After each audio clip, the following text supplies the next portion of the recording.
Ini juga pelebur dosa. Disebutkan dalam sebuah hadis yang sahih. Hadis ini riwayat Bukhari. Abu Hurairah mengatakan bahwasanya Rasulullah SAW bersabda, "Bainama rajulun yamshi ishtadda alaihi al-'atash, fanazala bi'ran fashariba minha, thumma kharaja fa idza huwa bikalbin yalhath ya'kulu ath-thara min al-'atash, faqala laqad balagha hadha mithla alladhi balagha bi, famala khuffahu thumma amsaka bi fi, thumma raqiya fasaqa al-qalb, فشكر الله له فغفر له. قالوا يا رسول الله وإن لنا في البهائم أجرا قال في كل ذي كبد رطبة أجر." Pada saat seseorang sedang berjalan, kemudian dia merasa kehausan, kata Nabi SAW, maka dia turun ke sumur untuk minum. Tak kala dia keluar, dia melihat seekor anjing sedang mengulurkan atau menjulurkan lidahnya, menjilat-jilat tanah yang basah karena kehausan. Maka dia pun berkata, anjing ini mengalami seperti yang kualami sebelumnya dari kehausan. Lalu dia memenuhi sepatunya dengan air dengan cara turun ke sumur tersebut, lalu menggigitnya dengan mulutnya. Lalu dia naik dan memberi minum anjing tersebut. Maka Allah pun berterima kasih kepadanya dan mengampuninya. Maka para sahabat bertanya, wahai Rasulullah, apakah kami akan mendapatkan pahala atas kebaikan terhadap binatang? Maka jawab Nabi SAW, pada setiap hati yang masih basah ada pahalanya. Artinya semua yang punya jenut kehidupan ada pahala. Hewan pun teman-teman sekalian tetap mendapatkan pahala. Ini tentu berhubungan juga dengan hadis yang lain. Hadis riwayat Muslim, Abu Hurairah juga meriwayatkan Rasulullah SAW bersabda, "Annamra'atan bagiyah ra'at kalban fi yaumi harin yatifu bi bi'r qad adla'a lisanahu min al-'atash fanaza'a lahu bimukiha faghafara laha."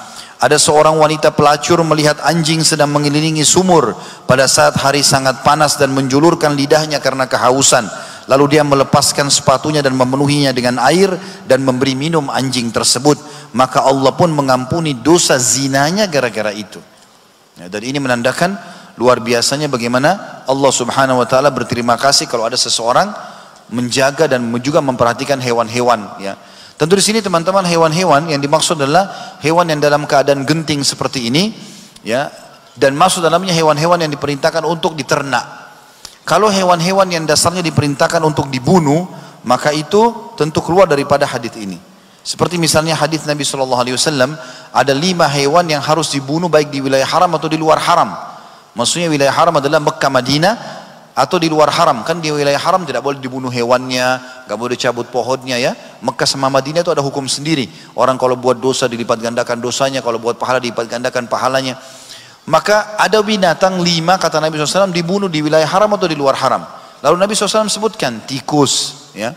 Kemudian Nabi SAW sebutkan anjing yang ganas atau anjing gila kalau kita, ya. Kemudian yang ketiga masuk burung gagak yang bagian dadanya berwarna bulu putih. Kemudian masuk di dalamnya juga, ya, kalajengking dan ular, ya. Juga dalam hadis lain disebutkan adalah cicak yang boleh dibunuh. Sebagaimana Nabi SAW mengatakan siapa yang bunuh cicak dia akan mendapatkan 100 pahala. Maka ada binatang yang disuruh bunuh. Kalau selain daripada ini, maka mendapatkan pahala dengan izin Allah SWT walaupun memberikan minum. Ini saya juga ingin diberatkan karena kita akan masuk Idul Adha, teman-teman sekalian.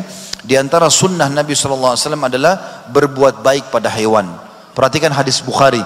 Kata Nabi SAW, Allah memerintahkan kalian berbuat baik dalam segala hal, nggak terkecuali apapun itu, semuanya. Kalau kalian harus membunuh, bunuh dengan cara yang baik.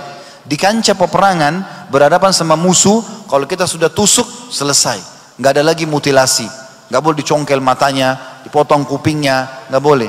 Dalam Islam dilarang. Nabi SAW juga mengatakan jangan kalian membakar musuh kalian, karena yang boleh membakar hanya Allah, nggak boleh. Membunuh dengan cara yang baik. Kalau dia menyerah dijadikan tawanan, kalau dia menebus dilepaskan. Kemudian kata Nabi SAW, kalau kalian menyembelih, lanjutan hadisnya, maka sembelihlah dengan cara yang baik. Tajamkan pisau kalian dan buatlah sembelihan kalian tenang. Pernah ada satu orang, teman-teman, di zaman Nabi SAW, seorang sahabat, dia mau berkurban kambing. Kambing itu ditidurkan, lalu kemudian dia meletakkan kakinya di lambungnya, di atas perutnya, kemudian dia mengasah pisau di atas kambing itu. Ya. Ya, dalam hadis ini dikatakan dan kambing itu melihat ke arah pisau itu. Lalu Nabi SAW mengatakan, kenapa kau tidak lakukan sebelumnya? Sebelum ini mestinya, gitu kan? Apakah kau ingin membunuhnya beberapa kali? Juga Umar bin Khattab pernah melihat ada seseorang menyeret domba yang ingin disembelih. Sampai domba itu teriak-teriak. Maka Umar mengatakan, apa kau ingin membunuhnya beberapa kali? Artinya Islam pun memberikan kita adab dalam masalah ini.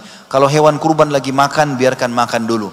Kalau hewan itu lagi disembelih, tutup dengan spanduk atau tembok, berpisah dengan teman-temannya yang lain. Karena ini juga berpengaruh nanti pada kualitas dagingnya. Maka ini juga termasuk pahala tersendiri dan bisa mengampuni dosa dengan kita berbuat baik. Jadi memberikan makanan, memberikan minum dan seterusnya bagian